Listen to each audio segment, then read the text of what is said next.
তোমায় আমি ডিভোর্স দেবো গো বুড়ো, জ্বালিয়ে খেলো আমায়।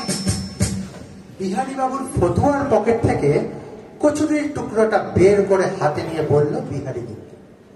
বিহারী বাবু রেগে মেগে বলল, একদিন কচুরি খেয়েছি তো কি হয়েছে, আমি কি মরে যাবো নাকি? বিহারী গিন্নি ফতুয়াটা এক বালতি সার্ফ জলে চুবিয়ে বললে, বুড়ো, তুমি আমার বড়ার কথা মুখে আনলে? আজ তোমারই একদিন কি আমারই একদিন? তুমি প্রেম করার সময় কতবার বলেছি ও কথা মুখে আনবে না, এখন কিন্তু শুনবে আমার কথা? পুরনো হয়ে গেছে তো আমি। বিহারী বাবু ভীষণ গোমরা মুখে বললে, বেশ করবো, আবার বলবো, 1000 বার বলবো, 108 বার বলবো। একটু তেল তেলে মাছের পেটি খেতে দেবে না, কচুরি আলুর তো খেতে দেবে না, ছানার জিলিপি খেতে দেবে না। মরবো না তো কি করবো? প্রেম করার সময় তো তোমার ভাগের জিলিপিটাও তো আমায় দিয়ে দিতে, আর এখন হিংসুটের মতো খিমচে কেড়ে নাও। তুমি বুড়ো ছানার জিলিপি খাবে? কত বড় নোলা তোমার দেখি।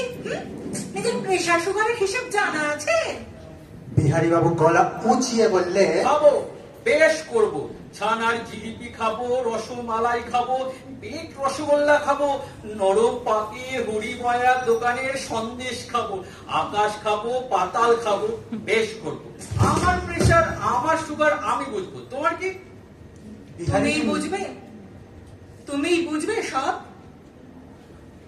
বিহারী বাবু দেওয়ালের টিকটিকির দিকে তাকিয়ে বললে, বেশ, বাঁচা গেল, চলো তাহলে।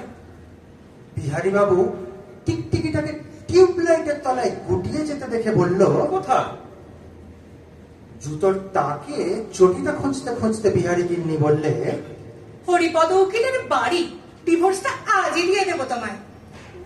এবার একটু আমতা করে বিহারী বাবু বললে, ডিভোর্স দেবে? হ্যাঁ।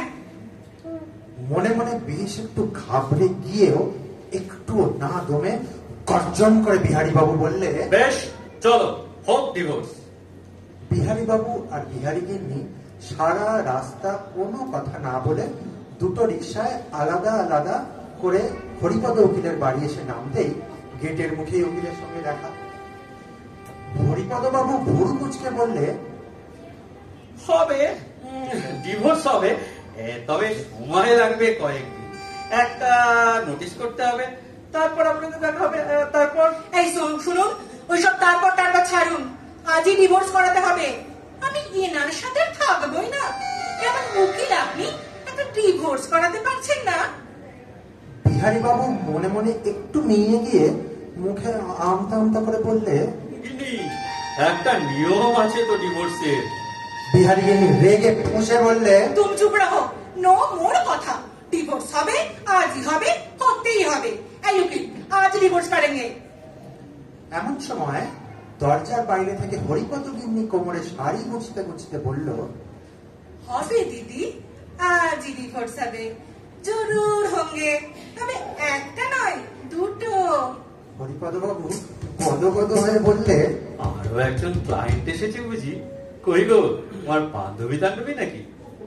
এক হাতে শার্ট আর এক হাতে বেলনি নিয়ে হরিপদ গিন্নি দরজার পেছন থেকে বেরিয়ে এসে বললে, এই যে আমি, আমার তোমার থেকে ডিভোর্স চাই। ঢোক গিলে হরিপদ বাবু বলল, মানে গিন্নি? শার্টটা হরিপদ বাবুর মুখের সামনে ধরে গিন্নি বললে, কি এটা? হরিপদ বাবু আমতা করে বললে, জামা, সাদা জামা, তুমি তো জন্মদিনে কিনে দিয়েছিলে। হরিপদ বাবু গিন্নি বেলনিটা নাচাতে নাচাতে বললে, জামা, জামা, জামাটা তো মিষ্টি রসে চটচট করছে, শয়তান লোক। আবার তুমি লোকে মিষ্টি খেয়েছো, জ্বালিয়ে পুড়িয়ে খেলো আমায় জীবনটাকে 30 বছর ধরে। চলো কোটে, আজ ডিভোর্স হবে। হরিপদ গিন্নির রুদ্র মূর্তি দেখে বিহারী বাবু বললে, গিন্নি গো, ওই বেলুনির দুটো ঘা যদি আমার দিকে ছিটকে আসে, তোমার স্বামী বেঘরে মারা যাবে। গিন্নি গো। বিহারী গিন্নি আমতা মুখ করে বললে, আবার তুমি মরার কথা মুখে আনলে? চলো আজ তুমি বাড়ি।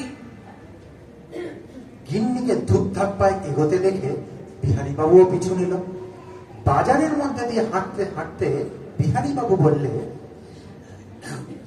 গিন্নি, একটু থোড় নিয়ে যাবো, থোড়ে রস করে দেবে। প্রেশারটা কেমন লাগছে? এত তবু দূর, তারপর আমার তোমার মুখ ভার। হ্যাঁ, সাথে একটু উচ্ছে আর কাঁচকলা নাও, সেদ্ধ করে দেবো। বাধ্য বিহারী বাবু এক গাল হেসে মাথা নাড়তেই বিহারীকে চোখ পাকিয়ে বললে, অত হাসি কিসে? যাও, দুটো লট চমচম নিয়ে নাও। দুপুরে কাঁচকলা সেদ্ধ খাবে, তাহলেই পাবে বিকেলে একটা চমচম। বিহারী বাবু আচমকা আনন্দে গিন্নি, ও গিন্নি, আমার গিন্নি। বলে প্রায় জড়িয়ে ধরতে যাবে। বিহারী গিন্নি ভুরু কুচকে বললে, বেলন চালের দোকানটা কোন দিকে গো? আমি অমনি একটা তেল চকচকে বেলনই কিনবো। Thank you.